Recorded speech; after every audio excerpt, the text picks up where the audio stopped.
Olá, tudo bem, tudo bom? Legal. Hoje nós vamos falar de renda fixa bancária e como escolher esta sopa de letrinhas, né? CDBs, RDCs, LCAs, LCIs ou LFs. Nós vamos falar dos riscos, né, que existem na renda fixa bancária, do retorno, né, do desempenho, da remuneração, da reserva de emergência, se é possível, né, fazer reserva de emergência com estes produtos, os fundos garantidores do sistema bancário, o imposto de renda e onde investir. Vamos em frente. Os investimentos financeiros podem ser realizados em dois tipos de mercado: o mercado de crédito e o mercado de capitais. No mercado de crédito, como o próprio nome já diz, né, é onde a gente faz concessões de crédito, né? Então, onde temos empréstimos e financiamentos. E como é que funciona? As famílias, né, superavitárias, aquelas que têm excesso de recursos, elas emprestam dinheiro para os bancos. Os bancos captam esses recursos, né, e emprestam para os deficitários, que podem ser uma empresa que precisa de capital de giro para a sua atividade. Essa transação aqui de recursos, né, esse movimento de recursos, se chama intermediação financeira. A intermediação financeira, né, é autorizada, né, e é supervisionada pelo Banco Central do Brasil e pela Comissão de Valores Mobiliários, né. As instituições financeiras, para fazer essa captação de recursos, eles emitem determinados tipos de papéis, né? Então, são instrumentos que eles têm para fazer captação de recursos. Um instrumento muito conhecido que as instituições financeiras têm é o CDB, Certificado de Depósito Bancário. São emitidos pelos bancos, captam recursos, né, dos superavitários e depois eles emprestam nas suas carteiras de crédito. Carteira de crédito livre, então ele pode emprestar para cheque especial, pode emprestar para limite de cartão de crédito, antecipação de recebíveis, crédito pessoal, então ele empresta da maneira que ele quiser. Também temos os RDCs, que é o Recibo Depósito Cooperativo, né? Então é igualzinho o CDB, só que em vez de fazer nos bancos, é feito nas cooperativas de crédito, né? Então as cooperativas de crédito também fazem esse tipo de intermediação financeira. Outro produto são as LCAs. A LCA é a letra de crédito do agronegócio. Aqui já o crédito é direcionado para o agronegócio. Captações são feitas pelos bancos e direcionadas para suas carteiras de agronegócio. E as LCIs, que são direcionadas para a carteira de crédito imobiliária. Esses dois produtos, eles contam com isenção do imposto de renda para a pessoa física. Então, o governo isenta isso para fomentar essas captações e também essas ofertas de crédito agronegócio e imobiliário. Também temos as letras financeiras, só que as letras financeiras têm uma característica diferente. Então, você pode captar a partir de R$ 50.000 e o prazo delas é acima de 2 anos. Outra coisa também é que quem tem isenção de imposto de renda é a LCA e a LCI.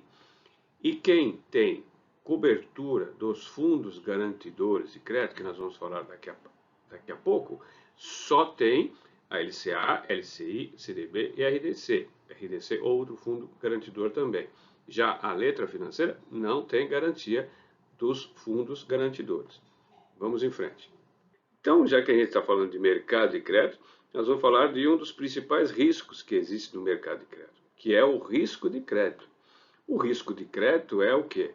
A instituição financeira, como ela está fazendo empréstimos, né, aos clientes dela, então temos que saber se aquela carteira de crédito do banco é saudável, está fazendo bons empréstimos, tem uma baixa inadimplência, tem uma ótima cobertura, né, da inadimplência e assim por diante. Então existem agências de rating que fazem análises dos balanços dos bancos, né? Além do Banco Central e da Comissão de Valores Mobiliários, que olha os balanços dos bancos, nós também temos as agências de rating, né? São agências de rating internacionais, elas fazem isso no mundo inteiro. E também fazem análise de rating para os países, né? Então, a gente tem a Fitch, a Moody's e o Standard Poor's.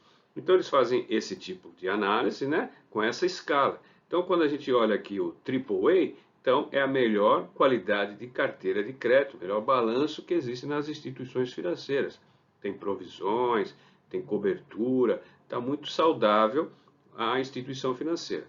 Como a instituição financeira está muito saudável, ela tem uma nota AAA, então significa que ela tem um baixíssimo risco, porque ela é AAA. E conforme essa escala vai diminuindo, vai aumentando o risco da instituição financeira. Até BB-, né, que a gente nota aqui nessa tabela, é grau de investimento, ou seja, boa qualidade de crédito. Né? Aí aqui a gente já tem especulativo e vulnerabilidade a não pagamento.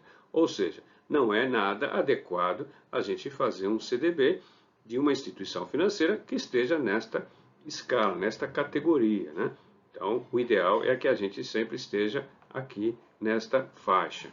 E quando a gente está nesta faixa, a gente tem, por exemplo, um CDB que ele deve estar pagando aí em torno de 100% do CDI. Quando ele já começa a diminuir esta escala, então já começa a ter um prêmio na remuneração. Então pode ser que o banco comece a pagar 101, 102, 110, 120. Então aqui vai aumentando a remuneração, porque vai aumentando o risco. Legal? Outro risco que nós temos é o risco de liquidez. O risco de liquidez é quanto tempo que o nosso investimento vai se transformar em dinheiro novamente. Então ele pode ser diário, ou seja, amanhã o meu investimento, por exemplo, num CDB, já pode ser resgatado. Então, o risco de liquidez é muito baixo, então a remuneração também vai ser mais baixa. Se o vencimento for mais distante, por exemplo, daqui a um ano, então a remuneração vai ser maior. Legal? 2 anos, 3 anos, então pode ter ali um prêmio em virtude desse risco de liquidez, do prazo de pagamento desse investimento. Também a gente teve que contar com um resgate, por exemplo, antecipado. Se a gente tem um vencimento de um ano e queremos fazer um resgate em um mês, nós poderemos ter uma perda financeira em ter feito esse resgate antecipado. Né? Por que isso? Isso acontece porque muitas vezes a gente não consegue vender o título, né, o papel, o investimento, para o próprio banco, né, que emitiu. Então a gente teria que vender no mercado secundário. No mercado secundário, a gente tem que encontrar outro investidor que queira comprar esse nosso papel. Mas isto pode não trazer um ganho real quanto a isso, pode trazer uma perda, pode acontecer um ágio ou um deságio. Isso acontece por causa da marcação a mercado. Nós já vimos em outro vídeo, né, nesses últimos 2 anos que nós tivemos aqui na pandemia, que oscilou muito o IPCA e a Selic e o CDI. Então, imagina, lá em março de 2020, nós tenhamos comprado um CDB pré-fixado numa taxa de 5,50% ao ano. Então, lá em 2020, março, no comecinho da pandemia, a gente comprou a 5,50, o CDI estava a 5,43, Selic 4,25 e a inflação a 3,30. Então nós estávamos fazendo um ótimo negócio. No decorrer do período desse investimento, e nós fizemos um investimento hipoteticamente para 2 anos, no decorrer desse período, né, a gente lá para meados de junho de 2021, a gente já teve a inflação comendo o poder de compra do nosso CDB. Então, aqui, se eu tivesse com vontade ou precisando, né, vender o meu CDB, a gente já não estaria no momento propício, porque já estavam se vendendo CDBs com uma taxa maior da que eu tinha no meu papel. Então, neste momento, se eu quiser vender, eu vou ter aqui uma perda financeira, um deságio, por causa da marcação a mercado nesta determinada data. Agora, se eu deixar o meu CDB até o vencimento, eu vou ganhar 5,50% ao ano, que foi a taxa contratada no início do vencimento. Mas, em determinado momento, eu já estou perdendo, por exemplo, da inflação e do CDI e da Selic. Então, aqui existe esse risco, né, de liquidez, de resgate antes do tempo. Legal? Vamos em frente. E o retorno da renda fixa bancária, né? Nós temos três formas de retorno, né, de desempenho, de remuneração da renda fixa bancária. Uma delas é a prefixada, que nós vimos anteriormente, né? Então a gente contratou uma taxa de juros, né, de 5,50% ao ano. Então todo o período do investimento nós vamos ter 5,50% ao ano, independente de quanto foi a inflação, de quanto foi o CDI, de quanto foi o dólar, independente de qualquer outro indexador. Nós contratamos 5,50, então nós vamos ter uma remuneração de 5,50% ao ano. Outra forma é o pós-fixado. O pós-fixado, aí a gente depende, por exemplo, do CDI. Então, quanto que vai dar o CDI no período do investimento? Se eu contratei no ato da aplicação 100% do CDI, eu vou receber 100% da variação do CDI no período do investimento. Então, é pós-fixado. Eu só vou saber a minha remuneração no vencimento ou no resgate do meu papel. E tem também os híbridos, né? Que é uma taxa fixa e uma taxa pós-fixada. Então, aqui nesse caso, a inflação mais uma taxa de juros. Então, por exemplo, a variação da inflação no período do investimento, né? Até o resgate ou até o vencimento, e mais uma taxa de juros. Por exemplo, inflação mais 5% ao ano. Então, eu vou saber no resgate e no vencimento, lá na frente, que eu vou ganhar 5%, mais a variação da inflação. Legal? Vamos em frente. Aqui na renda fixa bancária, a gente tem a proporcionalidade do risco e do retorno. Então, a gente já viu do risco de liquidez e do risco de crédito. Então, quanto maior for o risco de crédito e quanto maior for o risco de liquidez, então a gente tem também um maior retorno, né? Um dos produtos de renda fixa bancária é a poupança.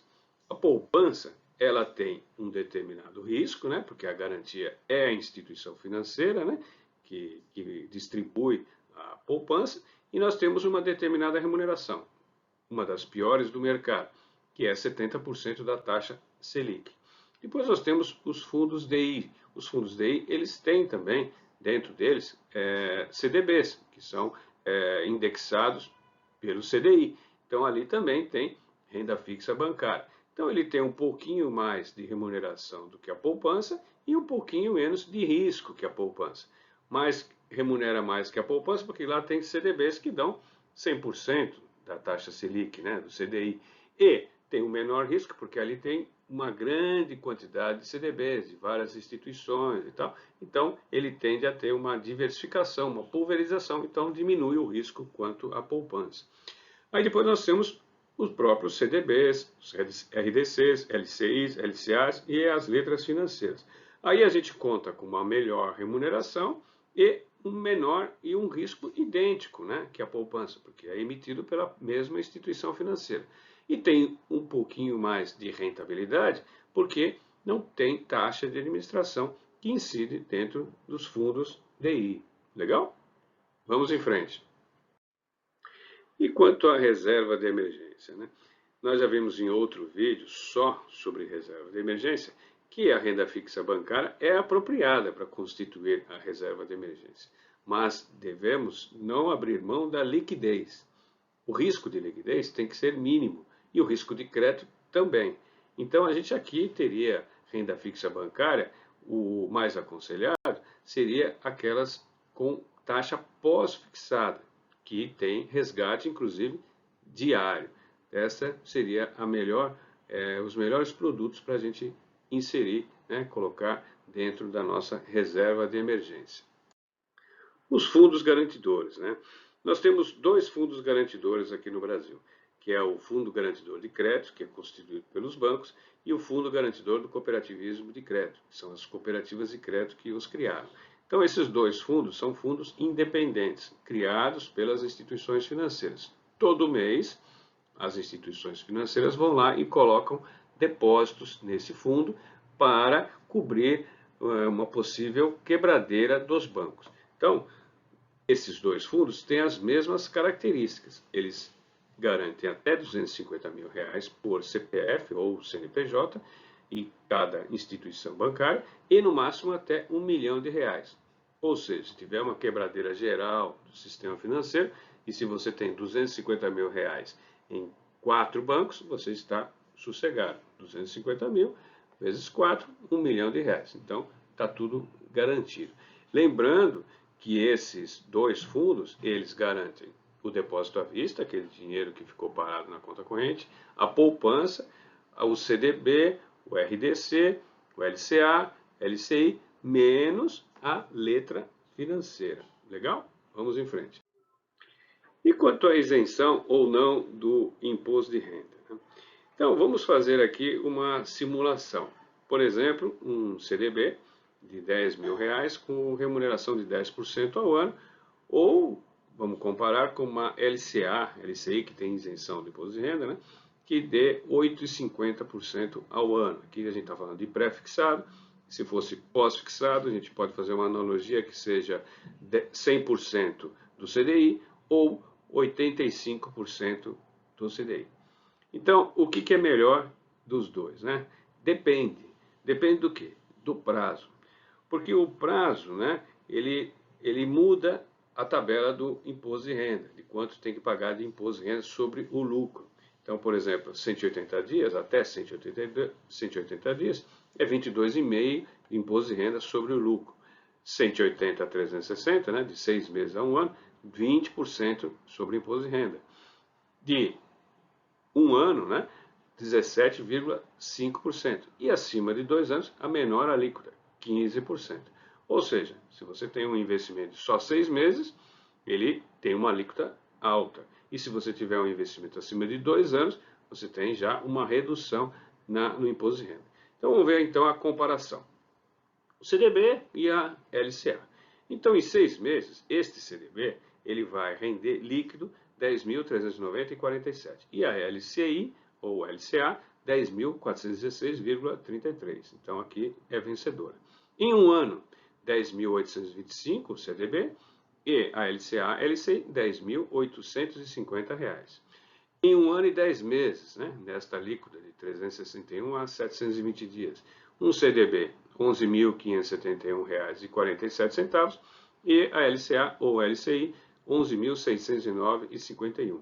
Em 2 anos, a menor alíquota de imposto de renda, o CDB 11.777,22 e a LCA, LCI 11.764,63. Ou seja, em 2 anos, o CDB é mais vantajoso que a LCI. Mas nestes prazos anteriores, o CDB perde da LCA ou LCI. Então é importante, quando a gente for escolher o nosso produto de investimento, saber quando que talvez a gente vá resgatá-lo. Então, se a gente quiser fazer um investimento de 1 ano, a gente tem que tomar esse determinado cuidado aqui quanto a um imposto de renda. Legal? Então, onde e como investir, né?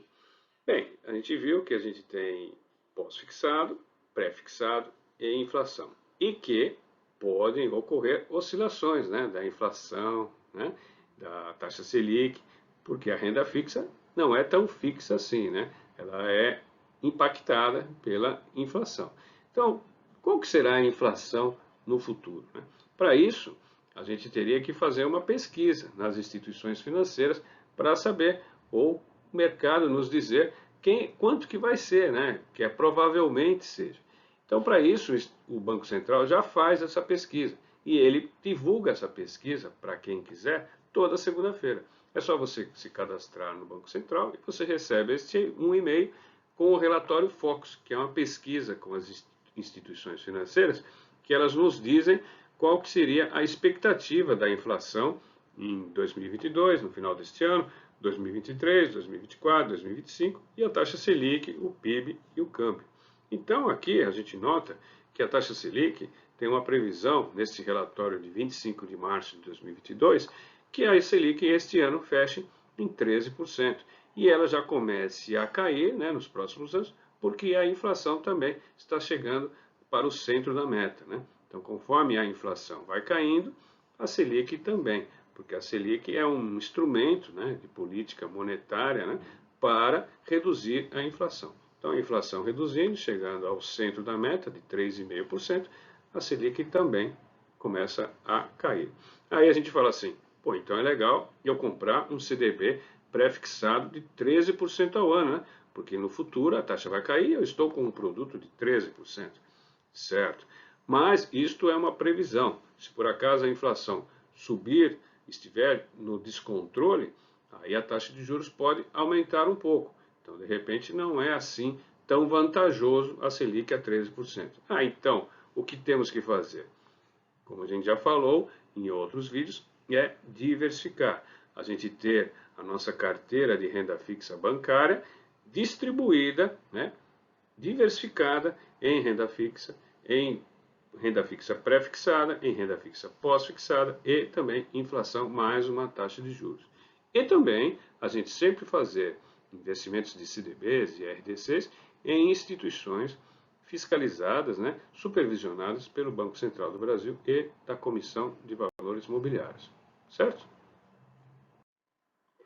E quem vai lhe ajudar a investir melhor somos nós aqui na nossa assessoria, ajudando a encontrar as melhores oportunidades em renda fixa e diversificar sua carteira de investimentos. Estamos aqui, conte conosco. Muito obrigado e até a próxima.